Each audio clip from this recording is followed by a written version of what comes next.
많이 기다리셨죠? 드디어 이 드라마의 마지막 이야기를 들려드릴 시간이 왔습니다.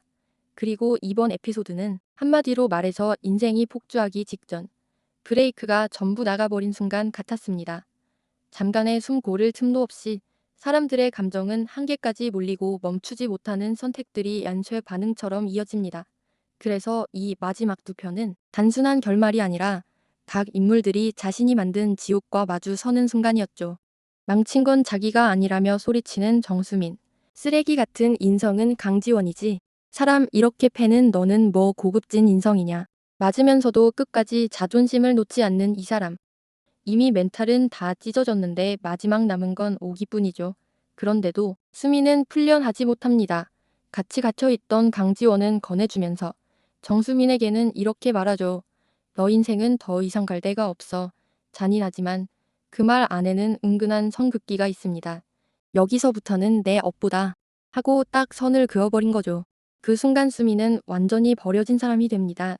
남편에게 버려지고 친구에게 버려지고 사회에게도 버려지는 인물. 한편 장님은 냉정하게 판을 잡니다. 정수민 아버지의 비리, 회사 카드, 대출, 접대 기록까지 싹 다 털어보면서 말이죠. 없는 사람들은 뭐라도 남기려고 해요. 그게 지푸라기가 아니라 약점일 뿐이지만 이 대사는 이 드라마의 계급 감정을 그대로 들려줍니다. 없는 사람들은 뭔가를 지키려고 기를 쓰지만 가진 사람들의 눈에는 그마저도 장난감에 불과한 세계. 장님이 진짜 노리는 건 단순한 복수가 아닙니다. 정수민의 절망을 최대치로 끌어올린 뒤 강지원을 자기 곁으로 되돌려 놓는 것. 그래서 말도 안 되는 제안을 하죠.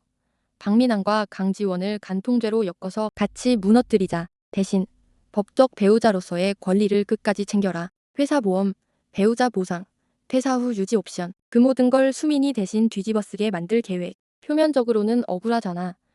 너도 아무것도 안 남으면 안 되지라고 달콤하게 속삭이지만 사실은 정수민을 이용해서 박민환과 강지원을 동시에 끌어내리려는 설계에 가깝죠. 그러다 터지는 그 유명한 호텔 장면. 윈튼 호텔 135. 박민환과 강지원이 다시 만나기 시작한 그 방 앞으로 정수민이 찾아갑니다. 문을 두드리며 쏟아내는 말은 사랑이 아니라 한풀리에 가깝습니다. 우리 아빠 어딨어? 죽였어? 너희 둘. 시간도 남아도는데 같이 콩밥이나 먹어라. 감정이 극으로 치닫고 결국 수민의 손에 쥐어진 건 칼. 박민환은 특유의 비열한 입으로 마지막까지 사람을 찢죠. 넌 나 없이 아무것도 못해. 내 아내는 그냥 보일러 사고로 죽을 예정이야. 깔끔하게 뒤져. 그 말은 난 이미 내 인생을 보험 설계까지 마친 상태다라는 선언과도 같았습니다. 하지만 수민은 더 이상 예전의 순한 피해자가 아닙니다. 강지원이 했던 말 유산이 아니라 임신한 적이 없었다 그 잔혹한 진실을 박민환에게 그대로 들이박는 순간 상황은 한 번 더 미쳐 돌아갑니다. 두 사람의 몸싸움, 비틀림, 절규, 그 와중에 흔들리는 칼끝, 그리고 결국 박민환은 사고가 아니라 감정이 터진 끝에 벌어진 죽음으로 생을 마감합니다. 뉴스 앵커의 목소리가 깔립니다. 용의자 정수민, 남편 살해 혐의로 공개 수배, 수민은 도망자가 되고 세상은 그녀를 한 줄 자막으로만 소비합니다.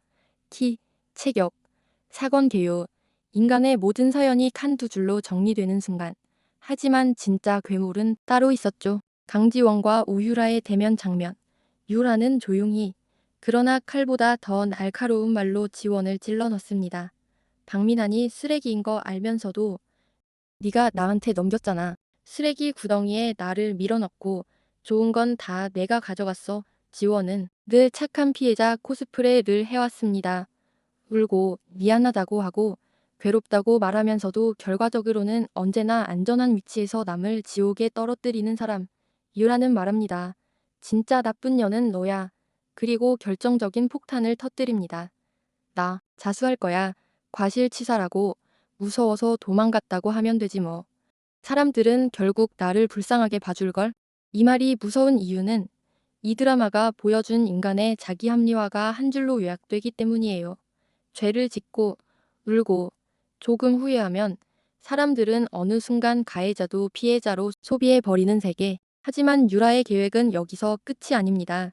그녀는 이미 모든 증거를 모아두었고 강지원의 입에서 직접 나오는 말 한마디 한마디를 증거로 바꿉니다. 내가 방금 내 입으로 과실치사가 아니라는 걸 증명했어. 그 순간부터 강지원은 더 이상 숨을 곳이 없습니다. 남의 죄 뒤에 숨던 인생은 끝났고 자기 죄만 남게 되는 구조. 한편 또 다른 축 덤프트럭 사고의 배우였던 우 씨는 도망치다 교통사고로 사망합니다. 뉴스는 이렇게 말하죠. 검찰 수사받던 중 출국 금지 상태 혐의 부인 중 사망 가족은 검찰의 무리한 수사를 탓하고 세상은 도 하나의 사건을 단순한 정치 싸움으로 소비합니다. 하지만 우리가 이미 알고 있듯 그 뒤에는 돈, 권력, 사람을 물건처럼 쓰는 세계가 있었습니다. 마지막으로 이 모든 복잡한 감정선 위에 조용히 내려앉는 장면이 있습니다. 강지원의 결혼식, 웨딩홀, 음악, 박수, 웃음, 겉으로 보면 너무나 평범하고 아름다운 장면들. 지원은 속으로 이렇게 말합니다. 아빠가 여기 계셨으면 좋겠어요. 이렇게 제가 행복해하는 모습 얼마나 좋아하셨을까. 그리고 마지막 내레이션 2023년 4월 12일 한때는 지옥 같았던 그 날짜를 전혀 다른 날로 만들어줘서 고맙다고 말합니다. 같은 날짜 같은 계절 같은 사람들 하지만 이제는 완전히 다른 감정으로 맞이하게 된 오늘. 이제는 내일이 기다려져요. 이 대사가 이 드라마의 진짜 엔딩입니다. 누구는 감옥에 가고 누구는 벌을 받고 누구는 무덤에 들어갔지만 그래도 누군가는 내일을 기다릴 수 있는 상태에 도착했다는 것. 완벽한 해피엔딩은 아니지만 태어 위에 아주 작게라도 새싹 하나는 돋아난 것 같은 결말이죠. 이렇게 해서 정수민의 분노, 강지원의 이기심, 유라의 냉철한 복수, 박민환이라는 쓰레기 같은 인간, 그리고 아버지의 마지막 사랑까지 모든 조각들이 제자리를 찾아가며 내 남편과 결혼해줘 는 긴 악몽 같은 계절을 끝내고 조금 늦은 봄을 맞이합니다.